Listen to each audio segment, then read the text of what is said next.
Today's tip is using SQL views in SmartList Builder. I have a couple other tips that are available for you to watch that talk about how to load SQL views and how to give permissions so that those are available to use in SmartList Builder. We're going to go ahead and move forward and show you how to actually use those in Builder. So make sure you watch those other videos if you don't know how to do those steps.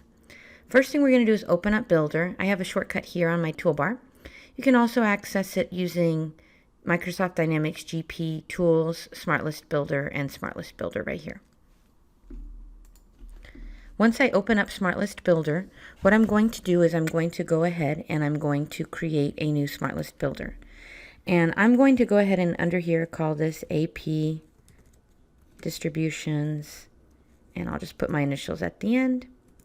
And we're going to go on here and do underscores AP.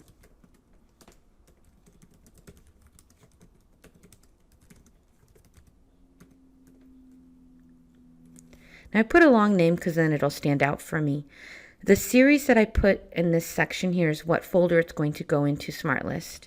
And now I'm going to go ahead and just hit plus. I picked SQL table even though I'm looking for a view because the option for views is under table. And we're going to go down and pick the one we just installed on our other video. And it's this one here. I always check the use company database so it'll work on other companies, and then we can pick the key fields. These are the unique fields, and that's going to be the vendor ID, document number, and we'll go ahead and cancel and save.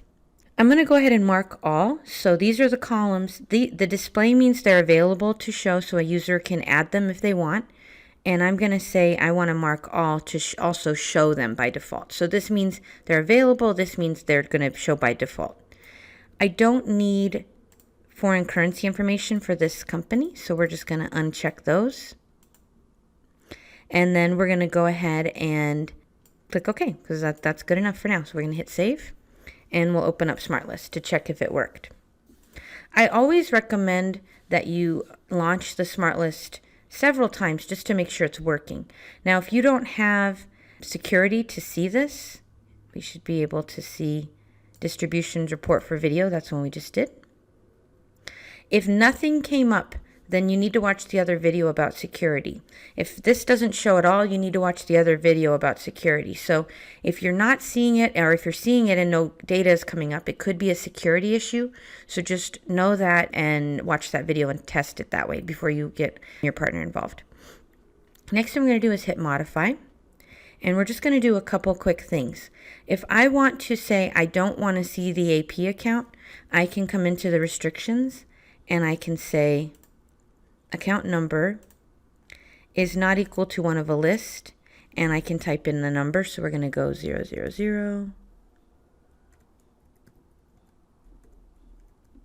and we're going to add. Save, okay, save, and let's check if that worked. So we got rid of that. Now if we want to get rid of cash, since I made that one of a list, I can also come in here and say restrictions, and we're going to modify this one, and we're going to go is not equal to 000-1100-00, and then we're going to go ahead and say save. And then save. So you can dump out accounts you don't want to see very easily. And then that will get it down to just looking at, if you just want to look at the purchase. You could also say distribution type is just equal to purchase. That's what one of my customers just did. They created that as the filter, and that got rid of anything extra that they didn't want. Now the other thing that we want to do is they wanted to take the debits minus the credits to make that one column. So we're going to do that, and then we'll be done with this report. So we're just going to say calculations, add, and we're going to call that amount. And we're going to say it's a currency. And just super easy, we're going to go debit minus credit, save, click OK, turn on that field, and then we're going to look at the columns and the order. So my amounts here, I might want my amount to be right after the debit and credit.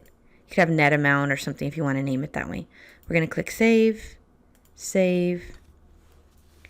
And now you're going to have that nice, easy to use report. We can scroll over to make sure it worked. And it looks good.